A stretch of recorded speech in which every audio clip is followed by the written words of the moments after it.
हमारे समक्ष आपके बीच आपके समक्ष आपके करीब आ चुके हैं छबिलाल पाल जी, जो कि इनके वाद्ययंत्र के कलाकार पूरी तरह से हो चुके हैं तैयार। और साथ में हमारे पाल जी भी पूरी तरह से तैयार हैं। सुनिए इनको। भगवान राम की नगरी में इनका तहे दिल से स्वागत है और मैं चाहूंगा कि हमारे दर्शकों को अपनी बेहतरीन प्रस्तुति से इनका मन मोह लेंगे।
भगवान श्री रामचंद्र की नगरी अयोध्या की पावन धरती पर आप सबका हार्दिक स्वागत अभिनंदन है।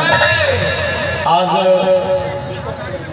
पूरे अयोध्या में दीप उत्सव का कार्यक्रम सांस्कृतिक विभाग की तरफ से कराया गया है और ये दीप उत्सव पूरे अयोध्या में चल रहा है और हमारे दूर दूर से भारत के कोने कोने से और तमाम देशों से ये देखने के लिए हमारे अयोध्या की पावन धरती पर तमाम श्रोता बंधु यहाँ उपस्थित हैं। मैं सभी को नमन बंदन करते हुए आशीर्वाद की कामना करते हुए आप सबको गीत की तरफ ले चलते हैं। और गीत उस समय की है जब मर्यादा पुरुषोत्तम भगवान लंका से विजय करके अयोध्या में पहुँचते हैं तो उस समय पूरे अयोध्या में घी का दिया जला की माताएं बहनें ये दीप उत्सव का आयोजन किया था।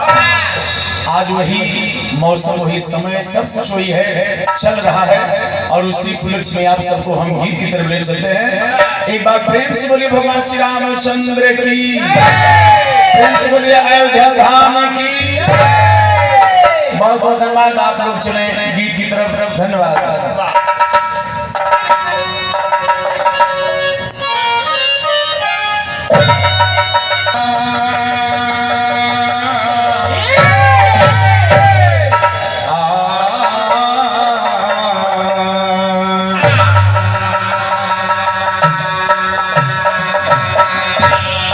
गुरु के पद कमला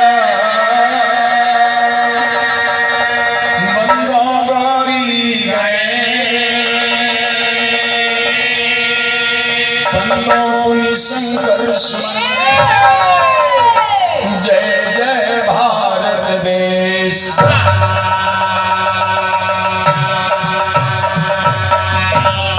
तेरे सत्य के सिवाय प्रभु मंगल मूरत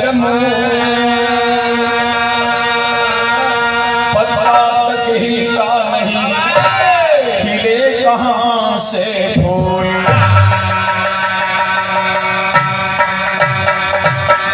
राम समान ना देवता समान नाभी सीता ऐसी गृहिणी न सरजू समान नीर।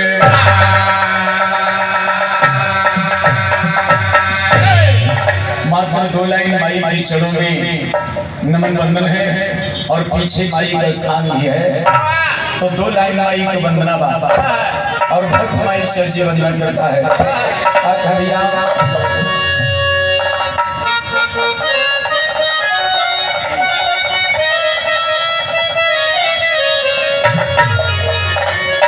जगत वंदिता सती भवानी, जगत वंदिता सती भवानी,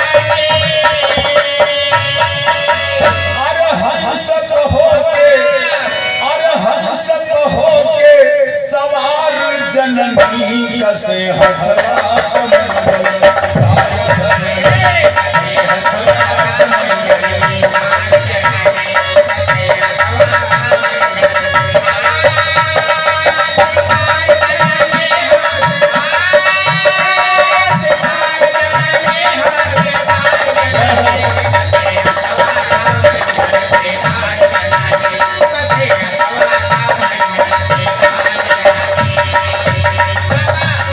जल बसंत निर्मल ज्ञान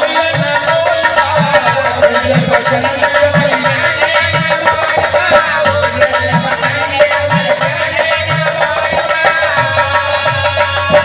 कभी भक्त शायर करे गोद में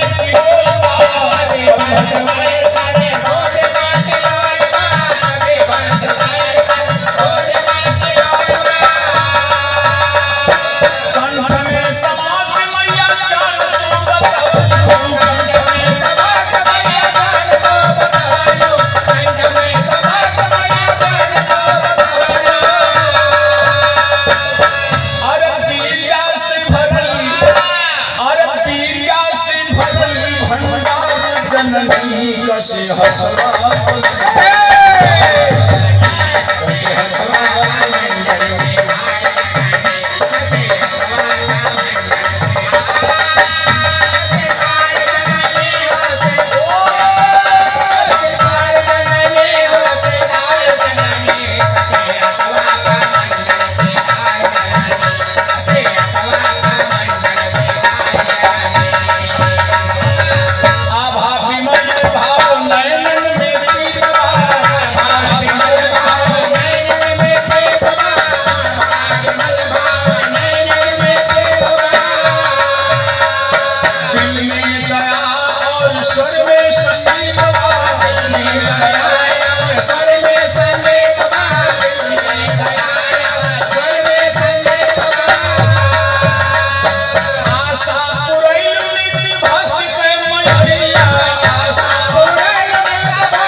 माई चरणों में नमन वंदन रहा। अब आप सबको एक प्रश्न की तरफ ले चलते हैं। शालिला कवि को गाने की भूमिका देना था।